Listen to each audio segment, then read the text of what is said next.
अस्सलाम वालेकुम, मैं हूँ आपका एस्ट्रोलॉजर सलीम समी। आज फिर हम जनवरी के महीने की बात करेंगे। ये मंथ आपके लिए कैसा रहेगा मिड जनवरी से लेकर मिड फरवरी तक।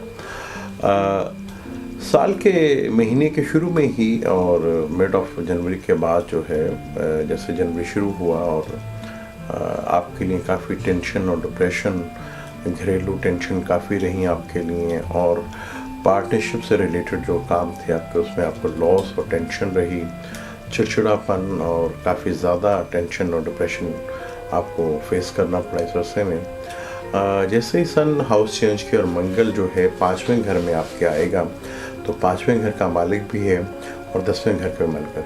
तो यहाँ पे आपको थोड़ा सा रिलीफ मिलेगा, मेंटली सुकून मिलेगा आपको, और आपको कोई जॉब से या बिजनेस से रिलेटेड जो है फाइनेंशियल मैटर जो है काफ़ी हद तक बेहतर होंगे।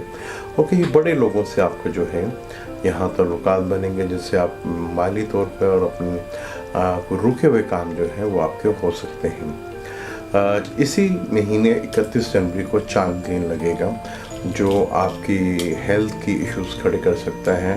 कोई पोशीदा मर्ज जो है वो भी हो सकते हैं। तो बेहतर यही है कि आप अपने चांद ग्रहण के पहले के बाद में अपना टेस्ट करवाएं, अपनी हेल्थ की तरफ ज़्यादा तवज्जो दें।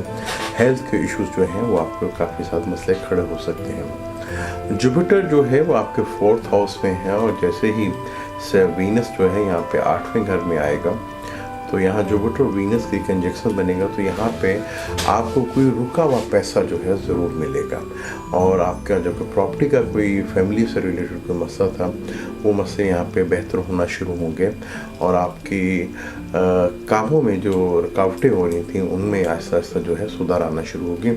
और जुपिटर रेट्रोग्रेड होने की वजह से भी आपको थोड़ा सा फ़ायदा होगा। जनवरी में जुपिटर और फरवरी में अपना वीनस और जुपिटर का जो ये ट्राइंग बन रही है, ये बहुत खूबसूरत ट्राइंग है। यहाँ से आपको बेनिफिट ज़रूर मिलेंगे। सन जो आपके 7वें घर में है, आपके दूसरे घर का मालिक है, तो यहाँ से फाइनेंशियली जो थोड़ी सी आपको प्रॉब्लम आ रही थी, तो ये पहले 10 दिन तो आपको फाइनेंशियली जो है कहीं ना कहीं से बेनिफिट ज़रूर देगा।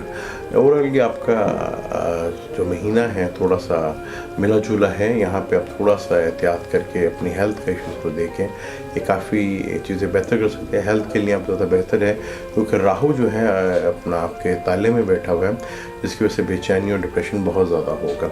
जब मून कहीं भी वीक होगा या 6, 8, 12 में होगा, तो वहाँ पे आपका एसेंडेंट जो है वीक होता चला जाएगा, जिसकी वजह से आपकी हेल्थ के इश्यूज़ खड़े हो सकते हैं। तो उससे बेहतर है कि आप जो है मोती स्टोन जो है वो लाजमी पहने, उससे आपको बहुत ज़्यादा फ़ायदे होंगे। जुपिटर और वीनस के ट्राइंग के बाद से आपके काफ़ी हद तक काम होंगे। मंगल का आपके 5वें घर में आने से आपको औलाद से रिलेटेड, और जो बच्चे एजुकेशंस कर रहे थे वहाँ पे उनको एजुकेशन में थोड़ी सी जो है वो बेनिफिट्स और फ़ायदा मिलता हुआ नज़र आ रहा है। मुझे इजाज़त है, इंशाल्लाह नेक्स्ट टॉपिक वीडियो पे बात करेंगे। अल्लाह हाफ़िज़।